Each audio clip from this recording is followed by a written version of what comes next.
This river is more than the United States border to Naomi Ogi.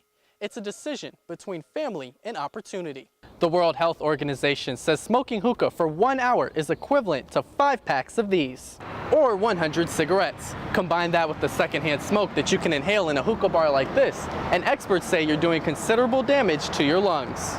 The Sinaloa cartel uses very sophisticated techniques to smuggle drugs across the border, whether it's secret compartments in vehicles or hiding their drugs in bottles. And once those are detected, they move on to another technique, essentially staying one step ahead of law enforcement. The homeowner says he put up this fence to prevent cars from running off the road and into his home.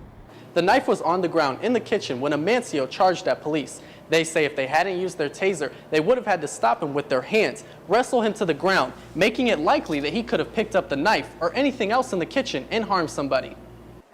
Another home got hit just a mile down the road by the tornado, tearing this shingle off the roof and wrapping it around the tree.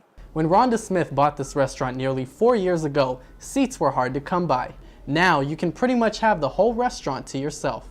As you can see, it's not too far from a couple of homes here in the neighborhood, and residents I talked to say it was a little nerve-wracking knowing that a manhunt was happening right in their backyard. The Telepain Clinic allows veterans to come to the VA hospital, walk into a room, and talk to a doctor hours away in Albuquerque. This river is more than the United States border to Naomi Ogi. It's a decision between family and opportunity. Cuídese mucho. Naomi's meeting starts every day after school with a woman she loves. Bueno, cuídese mucho y los queremos. But her love can only go as far ahí no as her más. words can travel. Lo mismo, tarea. That's because her mom lives in Mexico. Naomi just 15 feet away in the United States. Crossing the border is only legal at checkpoints, so they meet here to share their bond as daughter and mom the best they can. For nearly 15 years, the Rio Grande has been both the dividing line and their kitchen table, ¿Todos bien? where they talk nearly every day about school and life. It's like every little kid who would want to come from school with their parents to show them how, Mom, I have a happy face on my calendar, or Mom. And that didn't happen most of the time. And it's sad, it's sad. I used to cry when I was little, just waiting for my mom to be there at my house. But if it can't be, it can't be. Her parents were living in Odessa illegally when Naomi was born, making her a U.S. citizen. Unable to get citizenship, they decided to move back to their hometown when she was 3. But Naomi and her siblings would not make that move. Her parents decided an American education was more important than living together. Yeah, it's for her U.S. history. They would stay just across the border in Candelaria, a village about 50 miles from Presidio, with her grandma. They care about us, so they would give me advices, telling me, you know, mija, school is first. Her pursuit of an American education starts at 5 in the morning. She boards the school bus when it's still pitch black outside, the start of her hour-long trip down a windy, bumpy road leading to Presidio. Her teachers will tell you Naomi isn't just receiving an education, she's taking full advantage of her opportunity.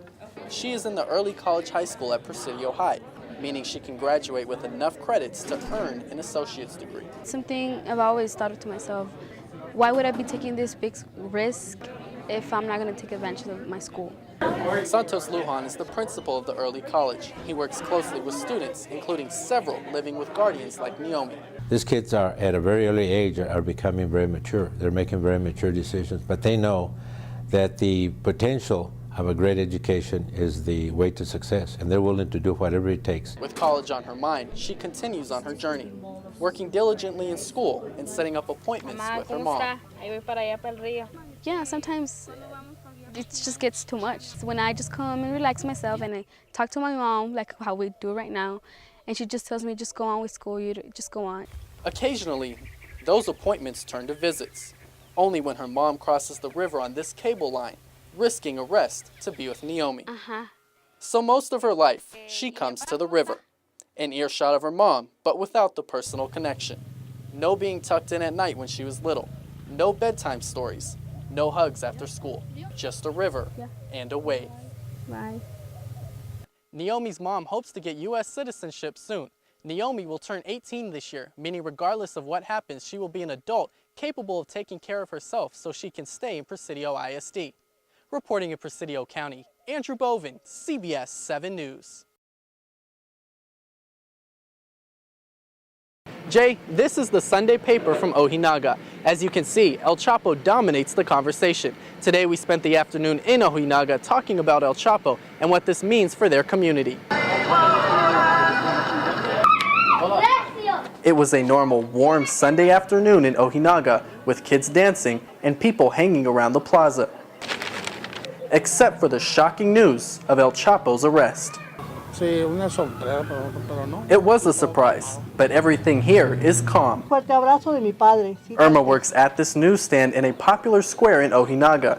She says everybody couldn't wait to get their hands on the Sunday edition. A lot of people are talking about El Chapo, you know. Most residents we talk to say Ojinaga is safe, as you're more likely to see families congregating at church than violence. We don't participate in that too much, so it's not affecting us. Still, rumors say that things will heat up soon enough. These are her sons, she says, and they are saying it's not over, it's just getting started. Everyone says they will continue on with their lives, while hoping Mexico can move on from one of the most violent times in their history. While talking to people, we also found someone from Andrews with family in Ojinaga. He refused to talk on camera, fearing for his family, because he says Mexico will remain violent and someone from the cartel will just take El Chapo's place. Reporting in Presidio, Andrew Bovin, CBS 7 News. Take a hit, pack the bowl, light it up. It's a legal, social way to smoke. I saw the hookah and I was like, what's this? Hookah is a unique way of smoking tobacco or non-tobacco herbs. Hookah tobacco, or shisha, usually flavored with sweet taste like cherry or watermelon, gets packed into a bowl at the top, then typically covered with foil and heated through coals. Smoke then builds up in the bubbler and is inhaled through a pipe. It's so cool though. This group of smokers says they will hang out for hours, puffing and passing.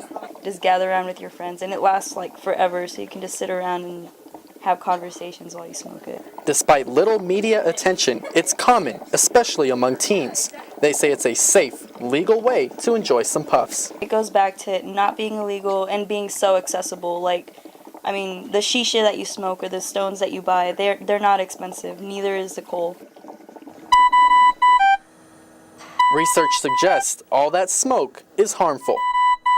The World Health Organization says smoking hookah for 1 hour is equivalent to 5 packs of these, or 100 cigarettes. Combine that with the secondhand smoke that you can inhale in a hookah bar like this, and experts say you're doing considerable damage to your lungs. We're talking emphysema, we're talking lung disease, lung cancer. Just the process of smoking makes it more dangerous. Plus, since you're inhaling deeper, you're bringing in more of the carcinogens, so it's more concentrated. Shisha also contains harmful chemicals like nicotine. There is no safe level of nicotine or of tobacco. Any amount can cause some kind of damage. There are other products that aren't tobacco or don't contain nicotine. Still, experts say they pose similar problems. Do you believe that? I do not. However, the group I talked to wasn't buying it. They also use cigarettes, and they can feel a difference between the two. I've been smoking cigarettes for a while too, and you can feel the difference in your lungs as well as like when you've been smoking it for quite a while. I think the only thing you get is your throat gets sore. But is it addicting? But it's not like something I do every day. It's something like every other month or so. It's not something I do like on a regular basis. What's inside a hookah is tobacco. The addictive substance in it is nicotine. The same thing that's found in your cigarette, your cigars, your dip, and your snuff. The risks go beyond the lungs. Doctors say passing the pipe from mouth to mouth can lead to viruses or infections. This group knows there could be some health effects. Smoke is smoke. But they doubt the facts will convince many here in this room or elsewhere to kick the habit. I mean, I smoke cigarettes, and I know people who smoke cigarettes and have gotten sick off of them.